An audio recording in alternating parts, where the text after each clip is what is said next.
Hey guys, it's Sam. Today's planner chat is going to be about planner perfectionism. I hope that you'll join me. I've had a lot of thoughts about that this week and I just decided to come on and share those with you. So I hope that you enjoy this video. If you are new here, welcome. And if you have joined me after watching videos for the last few months or many years, I appreciate you so much and I always enjoy talking to you in the comments. So welcome back. This is going to be a chatty video, so grab yourself a drink, get comfortable, and let's get started.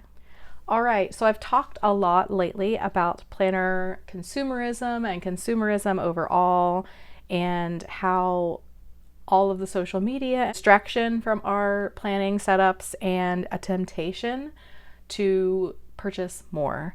But there's another side of that. So having the social media there, which obviously they're tracking everything that you do when you use these apps, and they're giving you all of the targeted ads so that you feel the need to buy something else. But there is another side to this that I haven't really talked about as much. I feel like I was just a little bit more focused on the other whys to my planner hopping and my feeling the need to buy new things. The one thing that I have always had is perfectionism. And perfectionism isn't just a planner thing for me at all. I have always been a very perfectionist person. I was always the kid who had my room cleaned. There was 0 times in my entire life growing up at my home that my parents had to tell me to clean my room. I had a cleaning routine. I had a system. Everything had to be so-so. Everything had its place. You know, my clothes were folded a certain way, arranged a certain way in my closet.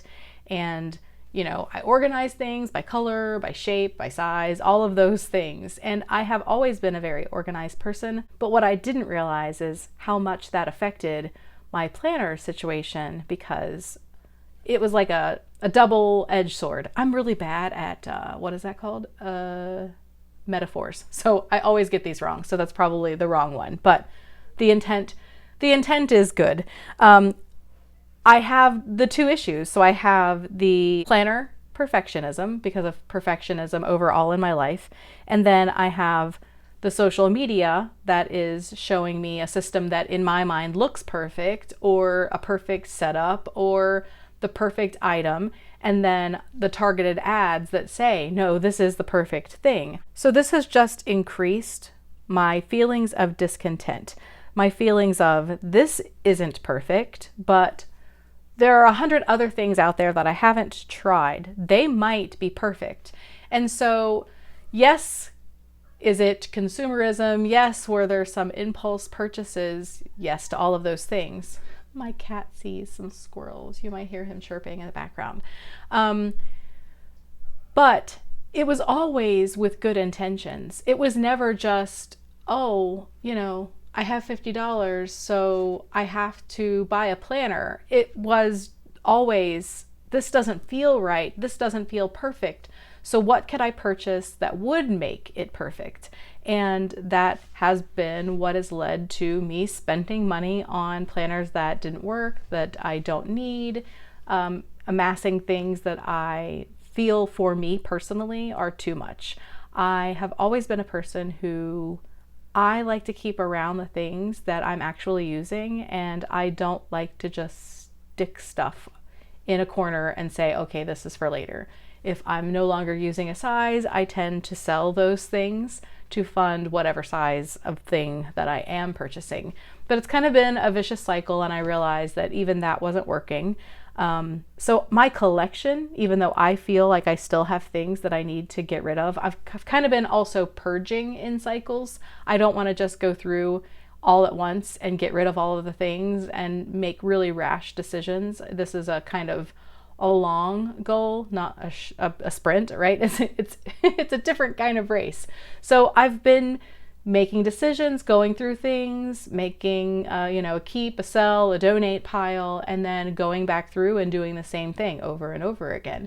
And, that's just a little bit different way to do it. But I think that it helps with my perfectionistic tendencies to give it more than one glance, and it will also keep me in a no buy from getting rid of something that I actually might use down the road. For instance, how many times have I hopped in and out of a Hobonichi Weeks, but I always tend to find myself back in one, at least for putting down the things that happened in another planner system that I'm using, because I really like to look through this as a memory of the year.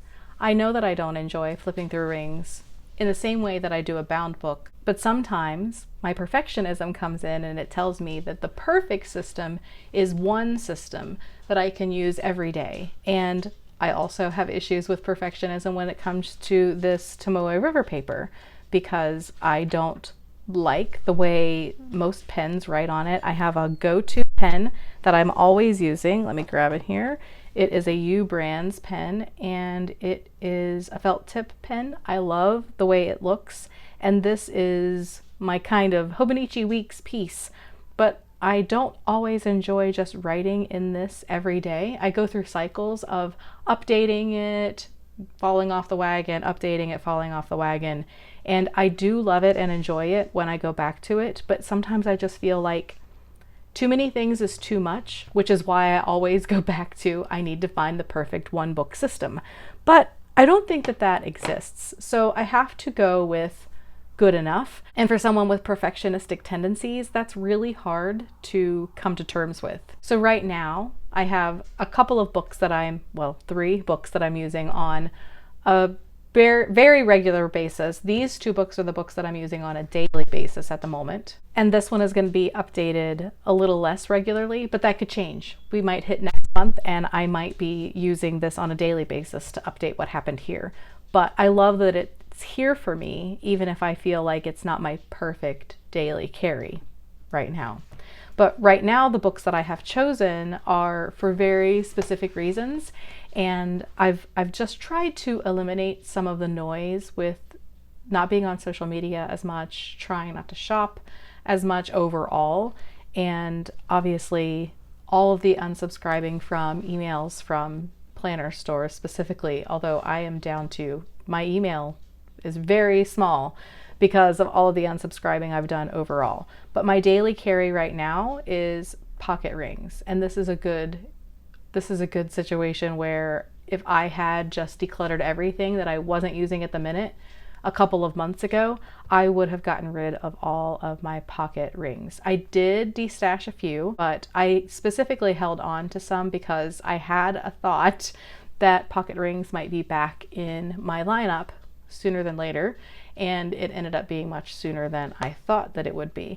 But the pocket rings is working really well as my everyday carry, and I also have changed over to use it as a wallet. But for me, rings works out so well because of my perfectionistic tendencies, because nothing is set in stone. And if a section isn't working for me or an insert is no longer working for me, then I can just take out that particular page or that particular section and I move along with my planner otherwise, as opposed to using a bound book and feeling like it's not right, then you have to replace the whole book. And that is really what my brain needs on a daily basis, going through all the cycles of nonsense that I have. I also like that nothing is set in stone as far as what information that I want to be tracking. I have a lot of stuff about my weight loss journey in here right now, and when I started my weight loss journey, I was terrified that I was going to fail. And putting that into a bound book, even making a few pages set aside for that. If you don't have enough room, there's so many different factors that stress me out about a bound book. Especially, I was really enjoying my B6 but what I was finding is I was writing things down and then they weren't flowing together, and I didn't want 1,000 million tabs. With rings, I can write all of those things down on a piece of paper and then file them in the health compartment. But as you can see, when I first started my weight loss journey, I was so terrified that I was going to make it nowhere again, that I even wrote my goals in pencil. So this was my first round of weight loss goals, which I met my final goal yesterday, and now I've moved on, and these are my new goals. But I was terrified to write them in pen, and so I would have been doubly terrified to put them in a bound book that didn't change. So I love this for rings because this can change at any moment. And it's just, I think it's perfect. I think rings are perfect. They do have cons, but for my scattered brain and the way I change my mind about things, it's perfect for a daily system. And then a book like this, like the Hobonichi Weeks, is perfect for me to look back through for memories. And I will say that I like to keep this looking nice and perfect because this is truly the only book that I actually do go back and look at. I don't go back and look through journal entries, as scattered as they are, because journaling is a struggle for me. So this is the only book that I feel is worth making sure that I keep updated. Journal entries are too long, didn't read, and I don't know. I feel like I can get just enough information in the pages of this little book that I can see, enough about what happened in a day where I can trigger a memory and I'm happy. So this is a really good system for me to look back on at the end of the year. And I do try to keep it updated, but the last couple of weeks I've just been a little bit busy otherwise and haven't done so. But I know that it's going to be really easy to sit down and get that backdated. As far as this book, which is dated, it's a bound book, it can be stressful, but this is kind of a daily check-in space that I've come to. This was not planned at all, and I have tried to not keep this perfect in any way. I do something a little bit different with it every day. There are a couple of things I do try to stick to. If I make a purchase outside of an absolute need or, household item, toiletries, that kind of thing, I try to put it here. I have been putting some of my weight loss victories in here as well. And just kind of thoughts and feelings about why I felt the need to purchase something, why I purchased something. I track things that come out of the house in like amounts. So 5 items I purged today or what have you. And it's working really well for me. It's non-fussy paper. I can just use my Uni Jetstream in it. It doesn't smear. I don't have any kind of issues with it. I'm able to just jot things down at the end of the evening, and it's working out really well. This book is really thick. This is the large daily moleskin. So what I have been doing at the beginning of the book, because I don't like the way it is flat like this, it's been doing really well to just kind of pick up some of the pages and flip it here, and then it's more even. The book has been handling it really well. I've been really impressed with it, actually. So this is working out really well. I felt like I needed more space, and then, I don't know, just more places for my hand to go than the little pocket daily. Again, this was intended to be a work planner, but I found a perfect use for it that wasn't that, and I'm really happy with my decision. I just use a little spiral notebook at work, and that's been working out perfectly as well. So just knowing that my perfectionistic tendencies is a huge driver in my planner chaos has been very freeing for me, because it's another kind of check-in for myself. Oh, this isn't working. Okay, so are you being tempted by something on social media? Obviously, being in a planner no buy, I have to just use what I have here. And I do have things that I can move into, or different inserts that I can print that I have already purchased over the years. But it kind of takes away the, oh, this doesn't feel quite right. What out there could be the best thing ever? And it has caused me very much so to slow down. And then knowing that my perfectionistic tendencies plays a huge part of this, I'm able to take a step back and say, okay, well, this might not be perfect, but it's working well enough.